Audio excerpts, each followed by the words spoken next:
On va partager aujourd'hui une idée que le Rav Pinkus il apporte sur qu'est-ce que la femme.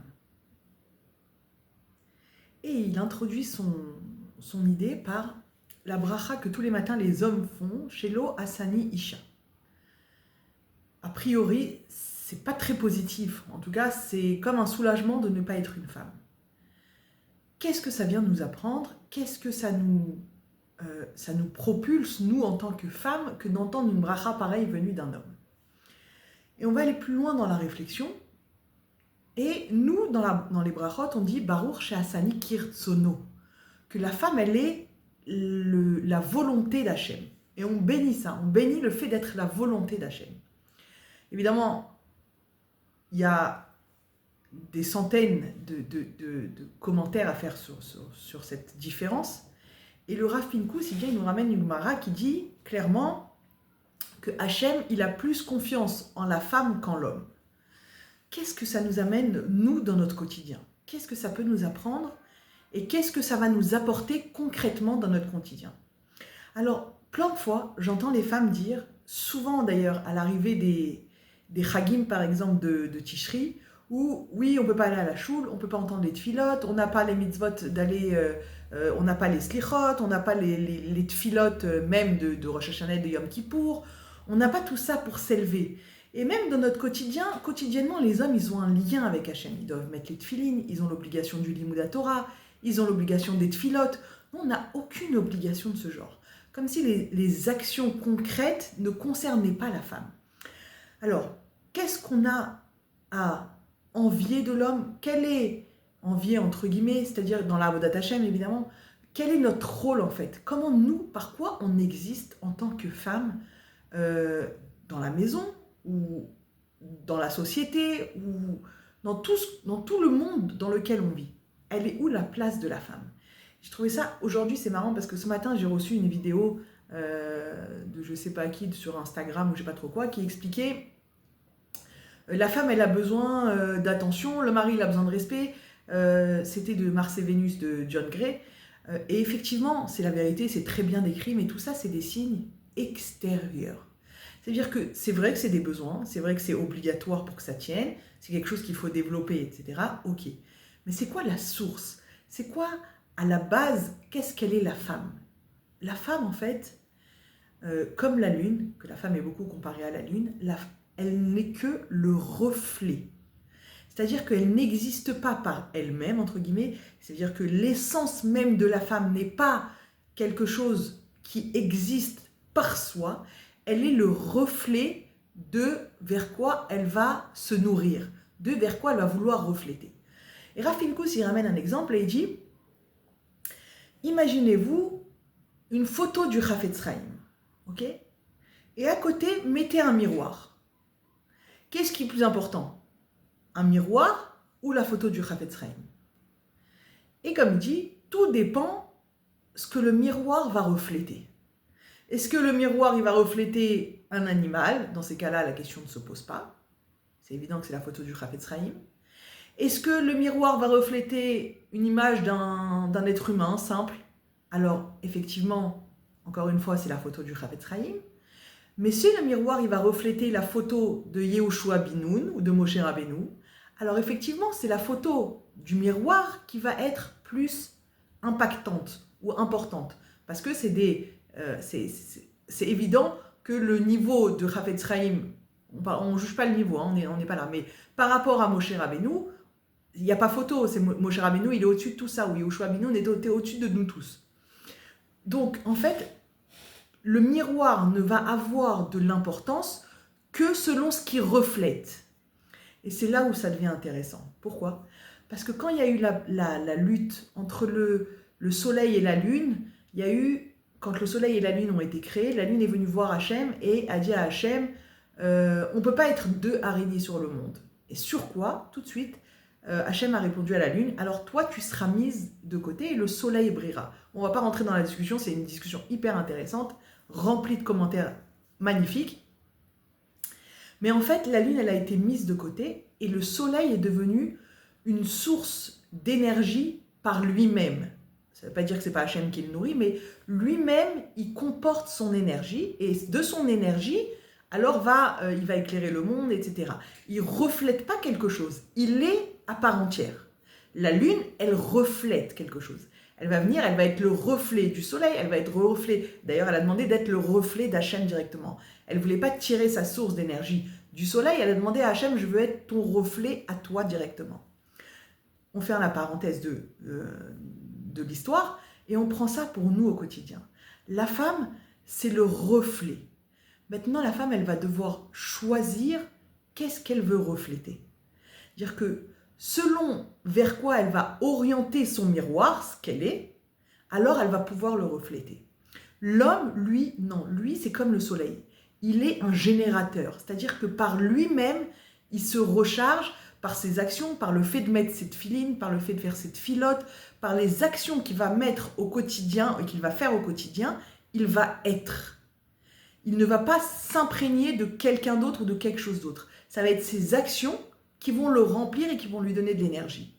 La femme, elle, alors quand tout va bien dans le couple, elle va pouvoir se recharger, entre autres, de son mari. Donc c'est lui qui est influenceur, c'est lui qui va distribuer sa lumière, parce que la femme n'est que récepteur. Elle va donc recevoir la lumière, et quand bien même que le mari ne peut pas faire ça pour une raison ou pour une autre, elle va aussi, que ce soit de lui ou pas du tout, recevoir d'Hachem. Ça veut dire qu'elle va devoir orienter son miroir vers Hachem pour recevoir et refléter la lumière d'Hachem dans le monde. C'est ça la force de la femme. C'est pour ça qu'Hachem, il a dit, qu'on dit dans les brachot, chez Hassani Kirtsonou, parce que je suis sa volonté. Parce que quand je me tourne vers lui, je vais refléter ce qu'il est et ce qu'il veut. C'est pour ça que la femme, elle a beaucoup plus, entre guillemets, de facilité à se connecter à Hachem. Parce qu'on n'est pas une entité, on est un miroir qui va choisir vers quoi s'orienter et vers quoi refléter. Évidemment, ça nous amène à une petite réflexion où que lui-même, le Rav Pinkus, il ramène donc depuis des années. Il raconte qu'il y a un Talmid Chacham, quelqu'un d'important de Jérusalem, qui a envoyé une lettre à Elal de plainte qui disait « C'est pas normal qu'à Elal, on diffuse des films qui ne sont pas propres. » Dans les avions, pendant les vols, il y a des films et c'est des choses qui ne sont pas propres, qui ne sont pas voyables, qu'on ne devrait pas voir. C'est pas normal que dans une compagnie comme Elal, on soit obligé de subir ça. Et il précise, moi je ne les ai pas vus, mais ma femme les a vus et m'a raconté. A priori, c'est bien, il ne les a pas vus. C'est ok. Mais en fait, qu'est-ce qui se passe à ce moment-là? Quand la femme, elle s'imprègne de ça, quand la femme, elle va voir ce genre de choses, eh ben son miroir, il est orienté vers ça. C'est-à-dire qu'elle a choisi de refléter cette vie-là. Inconsciemment, indirectement, elle va être influencée par ça. La femme, c'est que de l'influence. Elle est influencée vers quoi elle pose son regard, aussi bien physiquement, moralement, mentalement, psychologiquement, à tous les niveaux. Un homme, il dit Rav Pinkus, s'il voit ces films, ça continuera à être un homme qui mettra des tefilines, qui fera ses mitzvot, qui fera les tfilotes, qui fera tout ce qu'il faut, qui fera du limoud avec un kétem dans sa neshama, avec une tache dans sa neshama, parce qu'il a vu ce genre de film. Une femme, c'est pas qu'elle continuera, c'est que son changement, il va être intérieur. Ce qu'elle va refléter va être différent. C'est toute son essence qui va prendre une autre dimension. Donc un homme, ça va rester un homme avec une tache sur sa neshama. Une femme, ça va la transformer à l'intérieur. Parce qu'elle n'est pas, par définition, elle est le reflet de ce qu'elle voit, de ce qu'elle entend, de vers qui elle se tourne. Elle ne reflète que ce qu'on lui envoie. Elle projette extérieurement de sa source qu'elle choisit d'énergie. C'est-à-dire que concrètement, si je choisis Hachem comme source d'énergie, je vais ressortir Hachem. Si je choisis Hollywood, je vais refléter Hollywood. C'est-à-dire que je vais attendre dans ma vie Hollywood. Si je choisis n'importe quel autre exemple, si je choisis comme source d'énergie un tel, c'est un tel qui va ressortir. C'est comme un panneau solaire. Alors, on a pris l'exemple de la Lune, on peut prendre l'exemple d'un panneau solaire. Le soleil, il va dégager une énergie, le panneau solaire va s'en imprégner et de ça va ressortir l'électricité. La qualité de l'électricité va être dépendante de ce que la femme, de ce que le panneau solaire, en l'occurrence, a absorbé. D'accord ? Un jour où c'est nuageux, où il n'y a pas de nuages, ou une ville où il pleut toute la journée, le panneau solaire, il ne peut pas ressortir d'électricité. Donc c'est vers où est orienté le panneau solaire. Et une femme, c'est comme ça. Vers où elle est orientée. Est-ce qu'elle est orientée vers Hachem? Dans ces cas-là, c'est ça qui va sortir. Ou est-ce qu'elle est orientée vers des rêves qui ne correspondent pas à la femme, qui ne correspondent pas à la pudeur de la femme, à la pureté de la femme, et c'est ça qui va ressortir. Et ça, j'ai trouvé ça extraordinaire comme image et comme façon. C'est vrai qu'on entend beaucoup les besoins de la femme, les besoins de l'homme, très classifiés comme ça. Et c'est tellement extérieur.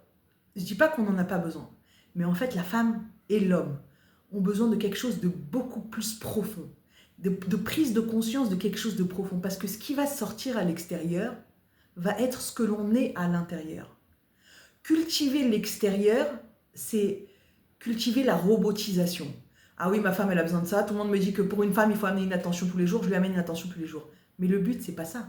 Le but, c'est pas de lui amener une attention et shalom à l'Israël. Le but, c'est de créer un vrai lien. C'est comme notre lien avec Hachem. Ah bah, je dois faire tous les jours mes tfilotes, alors je fais mes tfilotes. Je dois tous les jours amener, peu importe, je dois faire une mitzvah particulière, alors je la fais, etc. Mais ça, c'est extérieur. Tout le but, c'est de créer un lien avec Hachem, avec notre partenaire, avec notre conjoint, avec nos enfants, avec peu importe. C'est-à-dire qu'aller à la source, comprendre c'est quoi la source, c'est créer une vraie relation, quelle qu'elle soit, avec qui que ce soit. Et là, j'ai trouvé dans cette idée du Rav Pinkus quelque chose de magique, quelque chose de plus, dans la profondeur, dans l'authenticité et dans la vérité. Il ne faut pas perdre de vue, malgré tout ce que la société, elle nous envoie, le rôle et l'essence, c'est même pas un rôle, c'est l'essence même de la femme. La femme, pour résumer, est un miroir. Le choix qu'elle a, c'est de décider vers où elle veut se tourner. Qu'est-ce qu'elle veut refléter? C'est ça chez Hassani Kirtsono. Je suis comme sa volonté. Pourquoi? Parce que je me tourne. Et la femme, instinctivement, elle se tourne vers Hachem. Et parfois, on est pris par notre quotidien, ou par des soucis, et on oublie que notre source, si on veut le refléter dans les réussites de notre vie de tous les jours, notre source, c'est Hachem. C'est lui la source d'énergie la plus pure, la plus vraie, la source d'énergie par définition. Et c'est ça que la femme, c'est avec ça que la femme, elle se construit. C'est quand elle prend conscience qu'elle n'est pas par elle-même. Ça ne veut pas dire qu'il y a un manque d'égalité ou que l'homme est supérieur, loin de là, parce qu'on a vu au début ce que la Gemara elle dit, que Hachem il a plus confiance en la femme qu'en l'homme. Ça ne veut pas dire qu'elle est mieux que l'homme, c'est pas ça, on n'est pas là. C'est deux systèmes différents. L'homme qui doit se nourrir par lui-même pour pouvoir grandir vers Hachem, et la femme qui est juste la transformation ou le reflet et qui n'est en fait que le miroir de là où elle décide, elle, d'aller se tourner. Alors, Bezrat Hachem, que ça nous amène à la conscience de l'importance de la femme, de l'importance de ses choix, et contrairement à ce qu'on entend, oui, les hommes, ils doivent pas voir, oui, les hommes, ils doivent pas entendre, ça c'est une évidence, il n'y a pas de truc. Mais la femme aussi, elle doit faire attention à ce qu'elle voit. La femme aussi, elle doit faire attention à ce qu'elle entend, ou dans quel milieu elle se trouve. Parce que c'est encore pire pour la femme, parce que ça devient son essence, ça devient ce qu'elle reflète.